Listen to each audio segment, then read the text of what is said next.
Good morning students. मैं अवनीश कुमार सिंह आज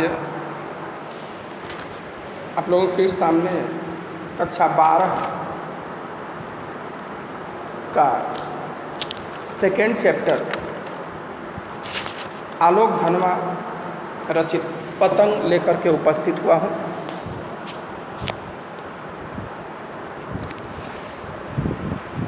उससे पहले हम लोग जान लें आलोक धनवा के जीवन परिचय के बारे में, जिनका जन्म सन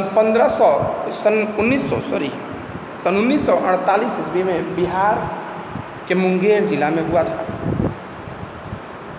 7वें दशक के बहुचर्चित कवि थे। साहित्यिक सेवा के कारण इन्हें राहुल सम्मान, बिहार राष्ट्रभाषा परिषद साहित्य सम्मान से सम्मानित किया गया। बनारसी प्रसाद भोजपुरी सम्मान व पहल सम्मान से भी नवाजा गया इन्हें। ये पिछले 2 दशकों से देश के विभिन्न हिस्सों में सांस्कृतिक व सामाजिक कार्यकर्ता के रूप में सक्रिय रहे। इन्होंने जमशेदपुर में अध्ययन मंडलियों का संचालन किया तथा रंग, कर्म तथा साहित्य पर कई राष्ट्रीय संस्थानों व विश्वविद्यालयों में अतिथि व्याख्याता के रूप में भी भागीदारी की।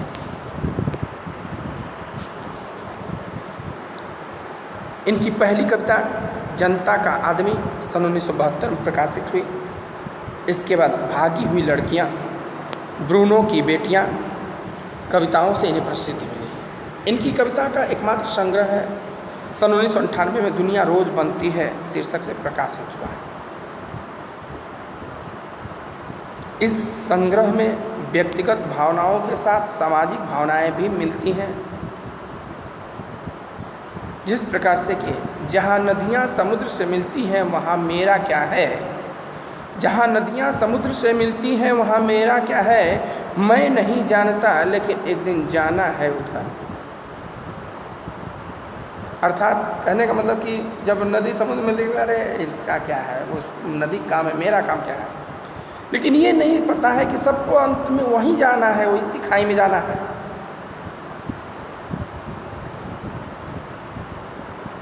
सातवें 8वें दशक के कवि आलोक धनवा ने बहुत छोटी अवस्था में ही अपनी गिनी चुनी कविताओं के से अपार लोकप्रियता अर्जित की।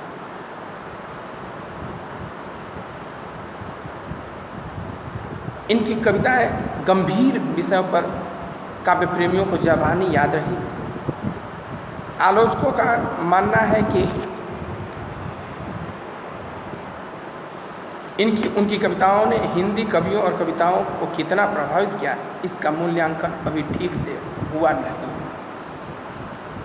इतनी व्यापक ख्याति के बावजूद या शायद उसी की वजह से बनी हुई अपेक्षाओं के दबाव के चलते आलोक धनवा ने कभी थोक के भाव में लेखन नहीं किया। इनकी रचनाएं बड़ी कम आती हैं लेकिन बड़ी ठोस आती हैं। उसमें आलोचना करने का कहीं गुंजाइश नहीं होता है।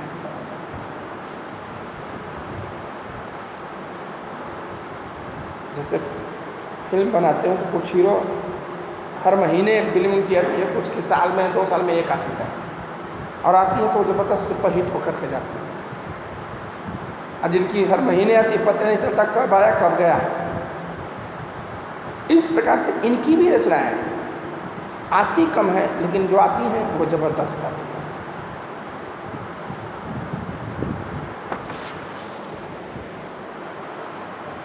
इनकी रचनाएं बहुत खास ज़्यादा नहीं हैं।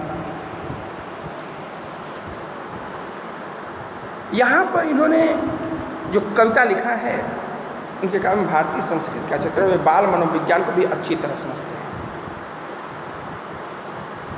पतंग कविता बाल सुलभ चेष्टाओं, इच्छाओं व उमंगों का सुंदर चित्रण है।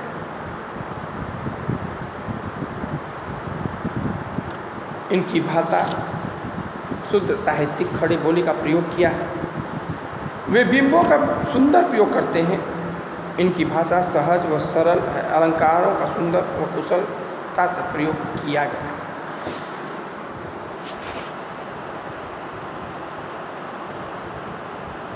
यह कविता इनका एकमात्र संग्रह का हिस्सा है।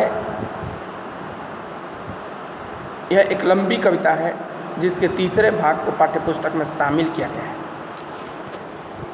कविता का तीसरा भाग सिर्फ है जो कि यहाँ शामिल है।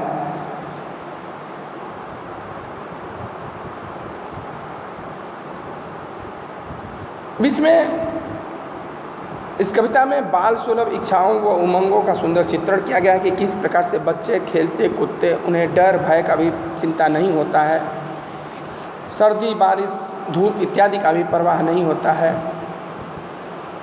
बाल क्रियाकलापों एवं प्रकृति में आए परिवर्तन को अभिव्यक्त करने के लिए सुंदर बिंबों का प्रयोग भी किया गया है। बिंब अर्थात दृश्यों के माध्यम से, एक उदाहरण के माध्यम से समझाना बिंब कहलाता है। दृश्य बिंब होते हैं, तो बिंबों के माध्यम से समझाया गया है। इन्होंने पतंग बच्चों के उमंगों का रंग बिरंगा सपना है। आसमान में उड़ती ही पतंग ऊंचाइयों की वे हदें हैं जिन्हें बाल मन छूना चाहता है। बाल मन अर्थात बच्चों का मन छूना चाहता है और उसके पार जाना चाहता है। यह कविता धीरे धीरे बिंबों की एक ऐसी नई दुनिया में ले जाती है, दृश्यों की, कल्पनाओं की, जहाँ शरद ऋतु का चमकीला इशारा है, जहाँ तितलियों की रंगीन दुनिया है, दिशाओं के मृदंग बजते हैं, जहाँ छतों के खतरनाक कोने से गिरने का भय है, तो दूसरी ओर भय पर विजय पाते बच्चे हैं जो गिर कर भी संभलते हैं और पृथ्वी का हर कोना खुद ब खुद उनके पास आ जाता है। वे हर बार नई नई पतंगों को सबसे ऊंचे उड़ाने का हौसला लिए फिर भादो यानी अंधेरे के बाद के शरद यानी उजाला का प्रतीक है, उसका प्रतीक्षा करते हैं। कविता है कि सबसे तेज बौछारे गई, भादो गया सवेरा हुआ, खरगोश की आंखों जैसा लाल लाल शरद आया पुलों को पार करते हुए, अपनी नई चमकीली साइकिल तेज चलाते हुए, घंटी बजाते हुए जोर जोर से, चमकीले इशारों से बुलाते हुए, पतंग उड़ाने वाले बच्चों के झुंड को चमकीले इशारे से बुलाते हुए और आकाश को इतना मुलायम बनाते हुए कि पतंग ऊपर उठ सके, दुनिया की सबसे हल्की और रंगीन चीज़ उड़ सके, दुनिया का सबसे पतला कागज़ उड़ सके, बांस की सबसे पतली कमानी उड़ सके, कि शुरू हो सके सीटियों, किलकारियों और तितलियों की इतनी नाजुक दुनिया। जन्म से ही वे अपने साथ लाते हैं कपास, पृथ्वी घूमती हुई आती है उनके बेचैन पैरों के पास। जब वे दौड़ते हैं बेसुध, छतों को भी नरम बनाते हुए, दिशाओं को मृदंग की तरह बजाते हुए, जब वे पेंग भरते हुए चले आते हैं डाल की तरह लचीले बेग से, अक्सर छतों के खतरनाक किनारों से तक उस समय गिरने से बचाता है उन्हें। सिर्फ उनके ही रोमांचित शरीर का संगीत, पतंगों की धड़कती ऊंचाइयां उन्हें थाम लेती है। महज एक धागे के सहारे पतंगों के साथ वे भी उड़ रहे हैं अपने रंध्रों के सहारे। अगर वे कभी गिरते हैं छतों के खतरनाक किनारों से और बच जाते हैं, तब तो और भी निडर होकर सुनहरे सूरज के सामने आते हैं। पृथ्वी और भी तेज घूमती हुई आती है उनके बेचैन पैरों के पास। ये कविता है। अब इसका अर्थ हम लोग जानते हैं।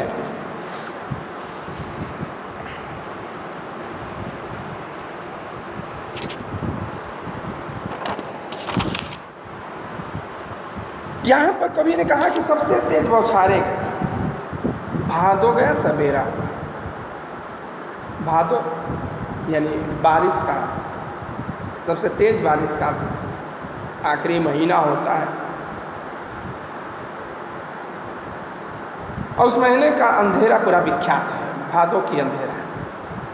कवि कहता है कि बरसात के मौसम में जो तेज बौछारें पड़ती है वे समाप्त हो गई हैं। तेज बौछारों और भादों माह की विदाई साथ साथ शरद ऋतु का आगमन हुआ। भादों के बाद क्वार का महीना आता है, और क्वार तथा कार्तिक के महीना को शरद ऋतु भी कहा जाता है। 4 महीने का एक मौसम होता है और 2 महीने का एक ऋतु होता है। तो 6 ऋतुएं पाई जाती हैं हमारे यहाँ। शरद ऋतु, हेमंत ऋतु, शिशिर ऋतु, बसंत ऋतु, ग्रीष्म ऋतु, सर्दी ऋतु और वर्षा ऋतु, ये 6 ऋतुएं पाई जाती हैं। कहते हैं कि अब भादों की तेज बरसात का समय अब चला गया है, वे समाप्त हो गया है, और शरद ऋतु यानी उजाला या सुख का समय आने वाला है।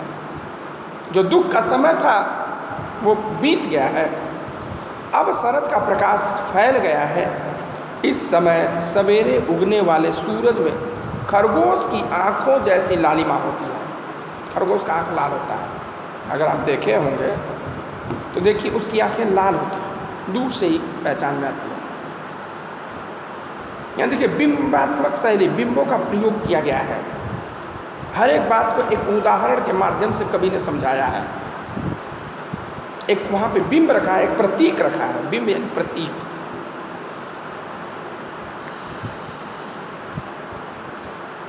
कि जो शरद ऋतु की जो सुबह एकदम से लालिमा झलक करके बाहर आती है, तो ऐसा प्रतीत होता है मानो कि खरगोश की आंखें, खरगोश अपनी आंखें खोल रहा है, उस प्रकार से लाल दिखाई दे रही है। कवि शरद का मानवीकरण करते हुए कहता है कि वह अपनी नई चमकीली साइकिल को तेज गति से चलाते हुए और जोर जोर से घंटी बजाते हुए पुलों को पार करते हुए आ रहा है। क्या यहाँ शरद ऋतु का मानवीकरण किया गया है। मानो कि वो इंसान हो और साइकिल, नई साइकिल लिया हो और उस पर बैठ करके साइकिल में घंटी बजाता हुआ जोर जोर से पुल को पार करते हुए आ रहा है। अपने चमकीले इशारों से पतंग उड़ाने वाले बच्चों को कि झुंड को बुला रहा है। नहीं जैसे बच्चे खेलने जाते हैं तो कोई आता है उधर से, तो उनका इशारा फिट होता है, सीटी मारते हैं, सब चल देते हैं, इशारा का हाथ घुमाता है, चल देते हैं। तो उसी प्रकार से शरद ऋतु भी आ रहा है। मन अपने साइकिल पर घंटी बजाते हुए और बच्चों से कह रहा है कि चलो पतंग उड़ाते हैं। अगर दूसरे शब्दों में कहा जाए, कवि कहना चाहता है कि शरद ऋतु में के आगमन से उत्साह, उमंग का माहौल बन जाता है। कवि कहता है कि शरद ने आकाश को मुलायम कर दिया है। क्या कर दिया? उसको मुलायम बनाते हुए, आकाश को इतना मुलायम बनाते हुए कि पतंग ऊपर उठ सके, ताकि पतंग ऊपर उठ सके। अब उसमें अगर नमी रहती है, बारिश हो इसके दिनों में, तो नमी रहती है, तो नमी नहीं आता है। वह ऐसा माहौल बनाता है कि दुनिया की सबसे हल्की और रंगीन चीज उड़ सके।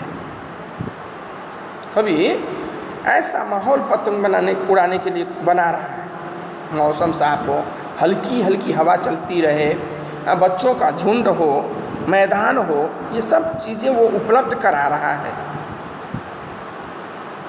दुनिया की सबसे हल्की और रंगीन चीज़ उड़ सके। सबसे हल्का क्या होता है और सबसे तीव्र? मन। सबसे हल्का और तीव्र क्या होता है? मन होता है। या पतंग के माध्यम से बच्चों की कल्पना कराएं कि बच्चे अपने मन से कल्पना करें, उड़ सके, उड़ने की कल्पना करें। अभी हमारा मन यहाँ है, अभी लंदन पहुँच जाएगा, अभी मुंबई पहुँच जाएगा। तो मन सबसे हल्की है और सबसे मुलायम भी है। सबसे पतले कागज व बांस की सबसे पतली कमानी से बनी पतंग उड़ सके। अब सबसे हल्के कागज़, यहाँ तो पतंग सबसे जितना हल्का कागज़ रहेगा, जितनी कम लचकदार बाँस की पत्ती रहेगी, उतना बढ़िया होता है। यहाँ बच्चों के मन की बात कर रहा है, उनका जो बनावट हुआ है एकदम साफ होता है, उनके मन में कोई छल कपट नहीं होता है। बच्चों की जो शारीरिक बनावट होती है उसमें लचीलापन होता है।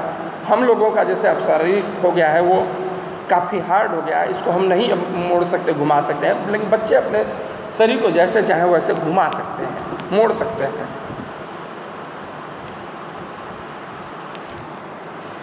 इन पतंगों को उड़ता देखकर बच्चे सीटियाँ किलकारियाँ मारने लगते हैं। जब बच्चे कुछ नया करते हैं, कुछ नया देते हैं, तो वो एक आपस में ताली बजाने लगते हुए एक दूसरे का हौसला अफजाई करने लगते हैं।